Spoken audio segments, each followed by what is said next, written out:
Nuclear weapons. Humanity's ultimate example of just because we can doesn't mean we should. Today, we're diving into how these world-ending fireworks came to be, from top-secret science projects to Cold War standoffs, and how we somehow still haven't blown ourselves up yet. Grab your Geiger counter, folks. Let's go atomic. Our story begins in the late 1930s. The world was in chaos, jazz was hot, and physicists were discovering that splitting atoms released a lot of energy, like goodbye entire city block levels of energy. In 1938, two German scientists, Otto Hahn and Fritz Strassmann, accidentally discovered nuclear fission. That's when an atom of uranium splits in two and releases a ton of energy. Meanwhile, other scientists realized, hey, if you chain enough of these reactions together, you could make a bomb. And thus began the era of, dear government, please fund our terrifying science project. Fast forward to 1942. World War II is raging, and the US fears Nazi Germany might be developing its own nuclear weapon.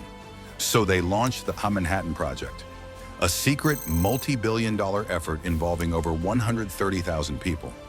Some of the smartest minds on Earth came together.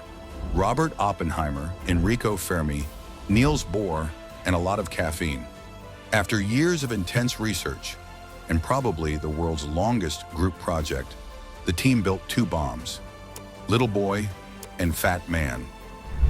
On July the 16th, 1945, the first nuclear bomb was tested in the New Mexico desert.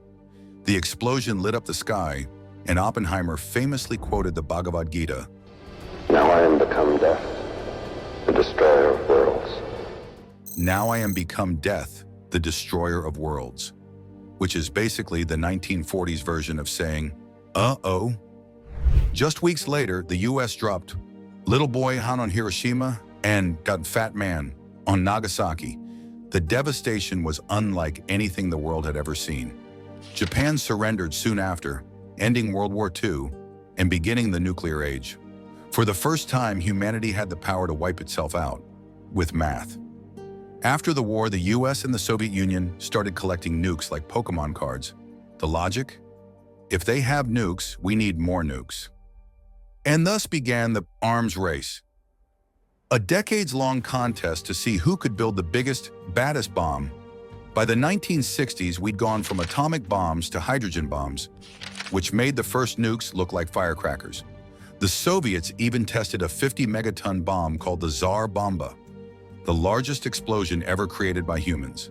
Fun fact, it was so powerful that windows shattered 500 miles away. Less fun fact, the blast also rattled, the entire planet. As nukes piled up, the world started to realize maybe having enough firepower to vaporize the Earth 50 times over wasn't ideal.